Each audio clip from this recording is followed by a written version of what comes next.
Next, we have Marlene, Dray, and Bev Drew from the Saskatchewan Prevention Institute. Bev Drew is the team lead of the FASD Prevention program at the Saskatchewan Prevention Institute. She has over 30 years of experience working in a variety of early childhood, special education, and family-focused programs, including supervision of the Kids First Home Visiting program. And Marlene is the program coordinator in the FASD Prevention program at the Saskatchewan Prevention Institute. Before working there, she spent 20 years working with adults with intellectual disabilities and educating frontline staff members and organizations about disabilities, including FASD. Marlene and Bev, welcome. Thank you very much. And we're here together as a team because we work every day as a team and have a lot of fun. And actually, there's two more of us, so we're a big team working on FASD. I just want to tell you a little bit about the Saskatchewan Prevention Institute. It's a unique organization in Canada in that we work primarily in primary prevention. So we gather evidence, research from other people who are doing the work, translate it, and spread the word. So it's been around forever. It was started in 1980 by a group of parents, actually, who had children with disabilities.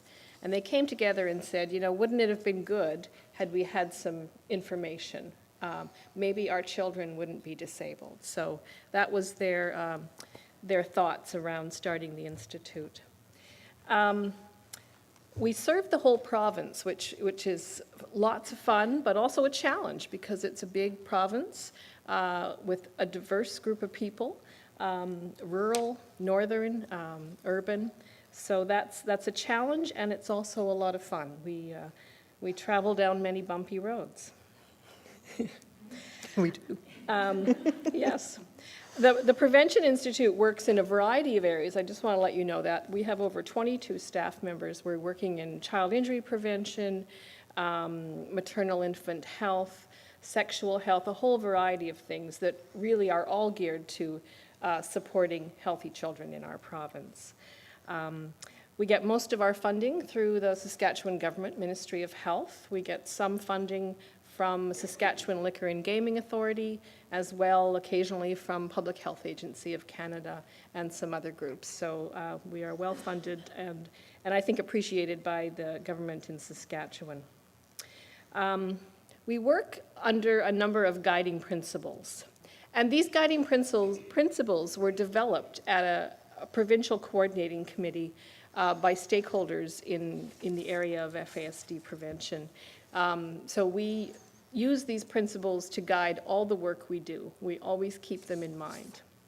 The other thing we are careful about doing is that we always use evidence-based information. So we make sure that we understand current research, promising practice, and do evaluation as well. So we try to evaluate all the work we're doing. And I'll let you talk about the next slide. So in the FASD prevention program, there are a variety of ways that we share the information in the province, and we'll be dealing with them in more detail. But youth action for prevention, using media of all kinds, education and training, an FASD Speakers Bureau, a provincial coordinating committee, and regional committees. So it's our way of, with just the 2 to 4 of us within the program, being able to have a voice or being able to be in the province of Saskatchewan. The Youth Action for Prevention program, just want to talk about really briefly. It's one of the ways of communicating the risks of alcohol use and alcohol and pregnancy without actually going out and saying, don't drink alcohol while pregnant. It was a different approach, and we have a young gentleman and a young woman in the program. And what they do is they meet with youth throughout the province, and the youth have created various projects to talk about the role of alcohol in their lives. One of the things they did in that top right-hand corner was a project called Thank You Mum. That actually was related to Thank You Mum for not drinking while pregnant, and there's a whole series of posters which appear in the liquor stores.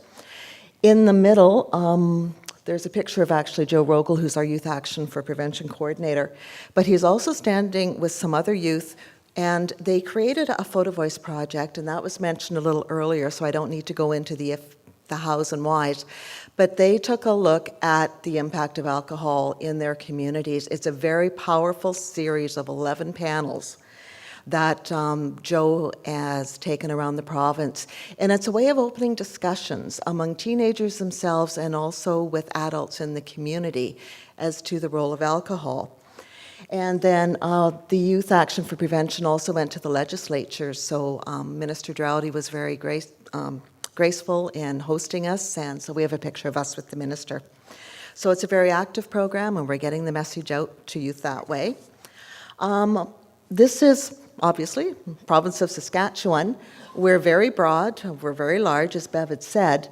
So how do we get the message out? How do we reach people? We have 3 minutes left. Okay. I'm blaming you for taking 5.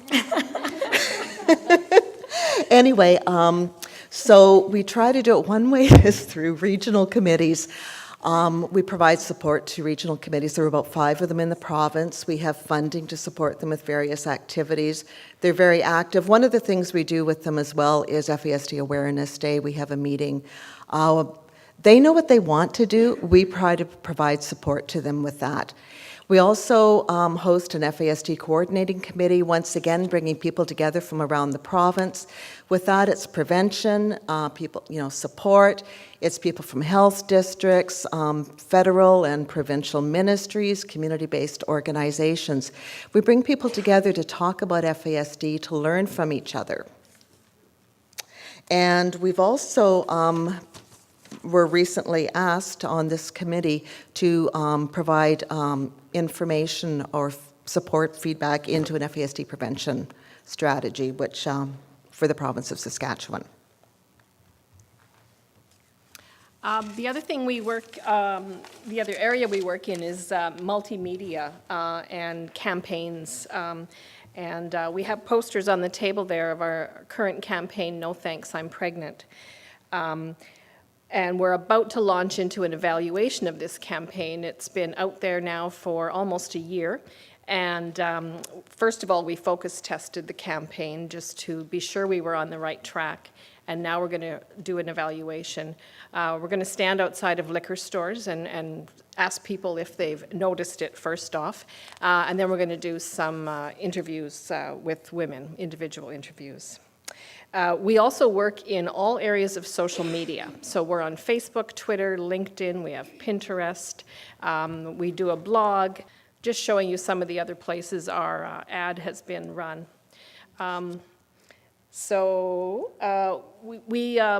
We have enjoyed getting into social media. We hired a consultant to help us on our way, and that has been proven to be very helpful. We feel we're getting there. We're still learning, and it seems like every time we turn around, of course, there's something new to learn. And education and training is another aspect of our work. We do a lot of education and training around the province by request, so we talk about FASD, we talk about alcohol, we're training and teaching people about the low-risk drinking guidelines. And there you see Nancy.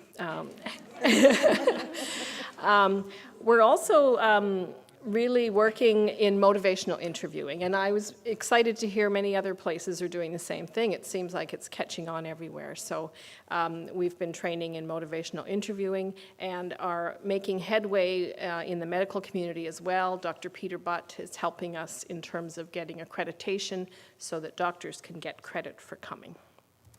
And also in the line of education, because we also know that we cannot reach all of the province with, in that particular line of education and training, it's just Bev and me. So we have an FASD Speakers Bureau, and we partner with the FASD Support Network of Saskatchewan in kind of mentoring training. We have members of the Bureau who come from, we have birth parents, foster parents, we have nurses, professors, addictions workers. It's almost you name it. We have that, one of those specialists, if you want to call them, that within the Bureau. But what we're able to do with the Speakers Bureau is Because they're based all over the province, we can send the speakers to the different areas of the province at low cost to us and to the organization requesting. Plus, we're also able to adapt the speaker to the group or to the community, and we feel that's very, very important because you want to meet the community where the community's at or the organization's at. So we give very intensive training too. We're doing it in another couple of weeks, and it's a 4-day training. So in conclusion, we do the best we can to reach throughout the province. When Linda and I were talking about it, it's kind of like we're maybe throw the pebble in the pond, or maybe we are the pebble in the pond. So we have the information we want to share. So maybe we're the first drop in the pond, but through the variety of things we're able to do, we like to think that we're just kind of rippling out and spreading the word in the area of prevention and harm reduction in whatever way we can. Thank you.